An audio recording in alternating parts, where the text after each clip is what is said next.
तो दोस्तों welcome back my YouTube channel Anita life and beauty. दोस्तों कैसे हैं आप सभी, उम्मीद है आप सभी अच्छे होंगे। तो दोस्तों जैसा कि आप लोग देख पा रहे हैं मैं मायके में हूँ इस समय और अभी मुझे जाना था। मेरे हस्बैंड बाहर हैं लेकिन कुछ यहाँ पर ऐसी परेशानियाँ स्टार्ट हो गई मायके में जिस वजह से मैं नहीं जा पाई, जो कि इस समय मेरा ससुराल में रहना ज़्यादा ज़रूरी। लेकिन हाँ, यहाँ ऐसी परेशानियाँ हुई जो मैं जा नहीं पाई और देखती हूँ कि आज मैं निकल जाऊँगी। दोस्तों आप लोगों को पता है कि मेरे मायके पक्ष में बहुत ज़्यादा परेशानी था और कुछ बंटवारे को लेकर चल रहा था और मेरे भाई ने हमको धमकी भी दिया था कि मतलब तुम दोनों आओगे तो तुम लोग को जान से मार देंगे, या हम हथियार वो रखे हैं, गड़ा से चाकू रखे हैं। तो ऐसा ये सारी चीज़ थी। हमने कहा ठीक है, देखो बंटवारा, देखो बार बार वही चाहते थे और मेरे लाइव में आया करते थे उनकी लड़कियां और बंटवारे के लिए बोला करती थी। तो जब हमने कहा, देखिए बंटवारा मेरे पिताजी के घर नाम से मकान है, ठीक है, मेरे पिताजी के नाम से मकान है और पिताजी मर गए वसीयत बनाए बिना। अब जैसे जैसे वसीयत बनाए बिना मर गए पिताजी की मृत्यु आप लोगों को पता भी है कि कितने बीमार थे, उसके बाद मृत्यु हो गई और पापा वसीयत भी नहीं बनाए थे। और मेरे जो भाई है पिछले 15 सालों से अलग रह रहे हैं अपने बीवी बच्चों के साथ और आए दिन बिजली को लेकर, हाउस टैक्स को लेकर घर में एक ग्रह कला बना रहता है। और 15 सालों के बाद जो 15 सालों से रह रहे हैं, पिताजी जब एक्सपायर हुए तो भी इन लोगों के बंटवारा का था। 2 दिन के बाद ही बंटवारा कर रहे थे। पिताजी की मतलब 13वीं भी नहीं हुई थी, बंटवारा करने लगे थे, ठीक है।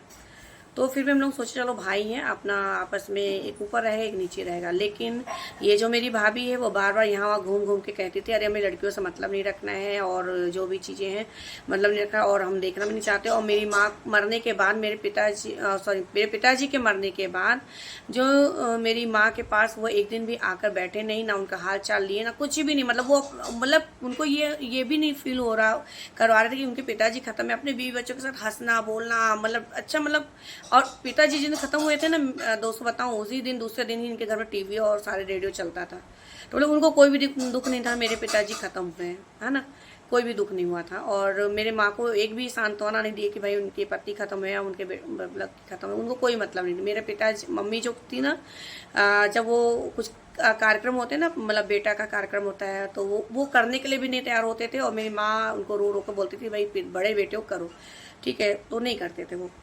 उसको भी वो जब उनको जबरदस्ती मेरी माँ बुलाती थी, ये सारी चीज़ें, मतलब ये सारी प्रक्रिया हमने देखा है, अपने आंखों से देखा है। फिर मेरी जो भाभी या रिंकू वगैरह बार बार वो यहाँ वहाँ बोलती थी हमें लड़कियों से मतलब नहीं है, ऐसा वैसा, और मतलब हम लोग से कोई मतलब भी नहीं रखती थी, जो कि आज तक हमारा उनसे कोई भी मतलब झगड़ा नहीं हुआ। अब बात आप आई मुद्दे की बात। अब जब इन्होंने बंटवारा करने के लिए बोलने लगे बंटवारा करना है, तो वही ठीक है बंटवारा करना, तो बताइए बंटवारा। अब मेरे पिताजी वैसे बना के नहीं गए। अब इस घर में मेरी मम्मी है और हम 4 भाई बहन हैं। अब इनका ये कहना है कि मान लीजिए आप ये दोनों लड़कियों को ना दिया जाए, ठीक है, लड़कियों को ठीक है हम नहीं लेंगे, हम नहीं लेते। लेकिन मेरी माँ को ये मेरी इसकी बीवी मारती है, बार मारने की कोशिश करती है और मानसिक प्रताड़ना देती है ना, गाली गलौज करती है। इसके रिकॉर्ड हम लोगों के पास हैं, समय आने पर जरूर हम आपको शेयर करेंगे। अब बताइए, अब बेटे के सामने उसकी बीवी मारती पीटती है माँ को, बताइए कैसा बेटा है। और उसकी बेटियां भी ऐसी बोलती हैं। तो ये सारी चीज़ें, और अब हद तो तब हो गई हम, हाँ कोर्ट, एक बात और कि एक सहमति जो कि हम आपको शेयर कर देंगे, इस वीडियो में शेयर कर देंगे कि एक सहमति से, आपसी सहमति से वकील के माध्यम से एक बंटवारे का मतलब हुआ था, है ना, बंटवारे का सारा वो हम आपको इसमें लगा देंगे। तो उसके बाद उन्होंने उस समय हाँ हाँ कहा, उनका मुख्य गेट आगे से निकाला जा रहा था, सब कुछ मतलब कि जिससे कि वो अपना जीवन यापन अपने बीवी बच्चों के साथ कर सके और अपना अच्छे से रह सके, और मेरी मम्मी का भी जो जीवन बचा है थोड़ा बहुत, तो वो जीवन अच्छे से बिता सके, ठीक है। लेकिन वहाँ तो हाँ हाँ हो गया। और जब मम्मी, जहाँ से हम लोग ने तो चारों ने साइन कर दिया उस दस्तावेज पे कि भाई ठीक है, क्योंकि मेन रीजन दोस्तों ये होता था कि ये बिजली के बिल देते ही नहीं थे, 5-6 महीना, 7 महीना, 10 महीना हो जाता तो इकट्ठा होता था, तो ब्याज पे ब्याज जोड़ता था और वो फिर वो मम्मी को भरना पड़ता था, ठीक है, उसमें थोड़ा बहुत वो दे देता था लेकिन मम्मी को भरना पड़ता था।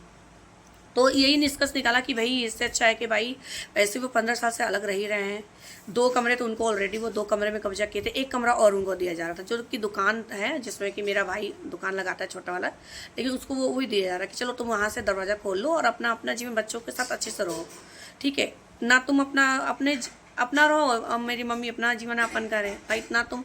अब ये क्या करती है जो है रिंकू गिरी, जो मेरी माँ को देखती है जो बीच में आंगन में दरवाजा खुलता फट से दरवाजा बंद कर देती है, या मतलब उधर से टोन कसती है। मैं जब आई हूँ 15 दिन से, तो मेरे को देख के लोग दरवाजा फट से बंद करते, जो कि हमारे उनसे कोई वो नहीं है ना।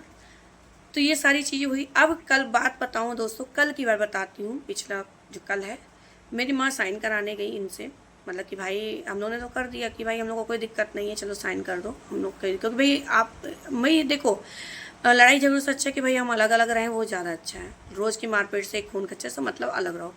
अब मेरी माँ जब साइन कराने के गई तो मेरी माँ को तुरंत साफ मना कर दिया कि नहीं हम नहीं करेंगे, हम कोर्ट में जाएंगे। चलो ठीक है, कोर्ट में जाओगे तो वे बोले हाँ कोर्ट में जाएंगे। उसका मेरी माँ को उन्होंने धक्का दिया, मेरी माँ को धक्का दिया। मेरी माँ को इन्होंने जो है लड़की नहीं, इनकी बीवी जो है नकोटने लगी। जब शोर शराबा हुआ तो हम दोनों बहनें दौड़ के गई, हमारे बच्चे भी दौड़ के गए। तो मेरी बहन को इन्होंने मारा पीटा, उसके भी सबूत हमारे पास है, समय आने में सब दिखाएंगे। मारा पीटा और उसके निशान हैं पूरे बॉडी पे हैं। और मेरी बेटी को उन्होंने मारा है ना, और मारा पीटा इन्होंने, मेरी बहन को मारा पीटा, बेटी को मारा और उसकी बेटी को मारा है ना। और हम पे भी मारने की कोशिश की गई, हमको भी मारने की कोशिश की गई, मतलब मारपीट करने की कोशिश की। और वो तो छोड़ो ये, अब मेरे भाई, बड़े भाई ने, राकेश गिरी ने चाकू उठा लिया मेरी माँ को। अगर हम नहीं होते तो मेरी माँ को वो मार भी सकते थे, उसका भी प्रूफ है। पूरा तो नहीं बना पाए, लेकिन हाँ उनका जो परछाई है पूरा शीशे में आ चुका है चाकू लेते हुए, तो वो भी हमारे पास है। मतलब कि अब बताइए दोस्तों, जो अपनी माँ को चाकू उठा सकता है तो कल आगे चल के मेरी माँ को जान का खतरा नहीं होगा, मेरे छोटे भाई को खतरा नहीं होगा। यही लड़ाइयों से बचने के लिए तो ये सोचा जा रहा है कि चलो आप अलग हो जाओ, इससे बढ़िया आप तो वैसे भी अलग रहते हो, 15 साल से मेरी माँ को ना देखते हो, ना भागते हो, कुछ नहीं करते हो, तो भाई इससे बढ़िया अलग रहो अपना, आप आगे से निकलो और अपना आओ। आपके घर में कौन आ रहा जा रहा, हमें क्या मतलब रहेगा उनसे, या मेरी माँ को क्या मतलब रहेगा। लेकिन उस चीज़ से वो राजी नहीं है। तो अभी ये होगा कि भाई अभी ये तो आपसी सहमति में था, सारा कुछ हाँ कर दिया, उन्होंने नहीं माना। अभी हम ये जाएगा कोर्ट, क्योंकि इनका जो है कि हम लड़कियां नहीं, अब हम लड़कियां लेंगे, इसलिए लेंगे क्योंकि आज माँ बाप के रहते ये ऐसा कर रहे हैं। मेरी माँ के ना पिता चले गए, माँ के ना रहने के बाद ये हम लोग को, जो कि इनके रहने के रहते समय ही हम लोग पे जब हाथ उठा सकते हैं, इनकी बीवी जानलेवा हमला कर सकती है और खुद भाई जानलेवा हमला कर सकता। भाई तो रहा नहीं, फिलहाल हमने भाई त्याग दिया है अपने एक भाई को मैंने, तो अब तो हम लेंगे, हम दोनों बहनें लेंगी इसमें हिस्सा, और अभी कानूनी प्रक्रिया से लेंगे इसमें। आप लोग भी कमेंट करोगे कि नहीं लेना चाहिए, लेकिन हाँ लेंगे, इसलिए लेंगे क्योंकि जो माँ बाप का नहीं हो रहा है तो अपना क्या होगा, वो कोई बात वो नहीं। क्योंकि जो, तो आप बताइए क्या करना चाहिए। मैं तो, हम लोग तो अब कानूनी लड़ाई लड़ेंगे और इसको हम आगे तक पहुँचाएँगे केस को। और क्योंकि अभी इसमें 5 दावेदार मम्मी हैं और हम 4 भाई बहन हैं, और उनको जो कि सबसे ज़्यादा बड़ा हिस्सा दिया जा रहा है उसके बाद भी वो नहीं है, ये नहीं हो रहा। अभी सुबह के टाइम उन्होंने क्या किया, अंदर ही से इन्होंने अंदर से हाँ मतलब कि बर्तन माज के आंगन में पूरा पानी कचरा फेंक दिया और मेरी माँ साफ करी। बताइए ऐसे कैसे चलेगा, ऐसे कैसे चलेगा। इस तरीके से इनकी हरकतें हैं। और पता है टॉयलेट जाते ही बाथरूम में एक दिन भी साफ़ नहीं करती है, माँ के बाथरूम कभी नहीं साफ़ करती है माँ। कभी फिसलते 2-3 बार गिरते बची हैं। ये ऐसी इनकी हरकतें हैं, बताइए। हाँ, और उसके सारे और पूरे रिश्तेदार में खुद कॉल करती है, यहाँ वहाँ करती है। अभी मैं मजबूर होकर ये वीडियो डाल रही हूँ। हाँ, और उसका साथ सुनिए एक बात और, ये अभी फिर हम लोग पुलिस थाने भी कल गए थे, क्योंकि हमने कहा कि क्योंकि जान पे बात आ गई थी, इन्होंने चाकू उठा लिया था, तो हम लोग पुलिस थाने भी गए थे। अब वहाँ पर क्या बोलती, मैं अपने पति से अलग रहती हूँ, तलाक लेकर रह रही हूँ और किराए पे रहती हूँ। बताइए, मेरी वीडियोस तो आप लोगों के पास जाती है ना, मैं तो अपने घर से रहती हूँ ना वीडियो। हाँ, अब देखो कुछ बातें हो गई थी, वो भी इसी के कारण से हुई थी। इसने जो बोला था अपनी सास को मारती, तो भी वीडियो मैंने आपको लोगों को अपलोड किया, ये प्रूफ के लिए। मेरी सास ने खुद कबूल किया कि नहीं, मेरी को नहीं मारी आज तक, ठीक है, वो प्रूफ भी है।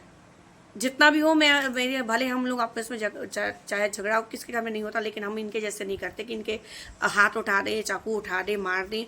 अपने दुख तकलीफ में भी मैं अपनी सास को करती हूँ। अभी बीमार पड़ी थी तो भी मैंने अपनी सास को पूछा, मेरी सास इनकार कर दे तो बोले, वो इनकार कर नहीं सकती क्योंकि मैं करती ही नहीं हूँ ऐसा। भले हम लोग में जो भी बात हो जाए, लेकिन उनके दुख तकलीफ में मैं जाती हूँ और करती भी हूँ उनको। चलिए ठीक है, फिलहाल तो अभी मेरे हस्बैंड ठीक नहीं है, फिलहाल मैं आज निकल जाऊँगी। ये वीडियो मैं पोस्ट कर रही हूँ आप लोगों को। और अभी मुझे तो खतरा लग रहा है मेरी माँ के लिए, मेरे बच्चों, मेरे छोटे भाई के लिए खतरा लग रहा है। चलो ठीक है दोस्तों, मिलते हैं फिर नेक्स्ट ब्लॉग। बाय दोस्तों। ऐसी स्थिति में मेरे को जाने का बिल्कुल मन नहीं कर रहा है कि माँ को ऐसा छोड़ के जाए, लेकिन हाँ मेरा दायित्व तो मेरे ससुराल के लिए भी है, क्योंकि मेरे जो हस्बैंड की तबीयत ख़राब है और उनका एक्सीडेंट हो गया था, तो अभी वो हॉस्पिटल में एडमिट है, तो मेरा दायित्व उनके लिए भी है, तो मैं इसलिए वहाँ जा रही हूँ, क्योंकि मैं ही घर की इकलौती बहू हूँ और घर में कोई नहीं है, तो मुझे जाना ज़रूरी हो गया है। और क्योंकि मम्मी भी वहाँ परेशान हो रही है, तो मैंने चली जाऊँगी, नहीं तो मैं अभी फ़िलहाल बिल्कुल नहीं जाती।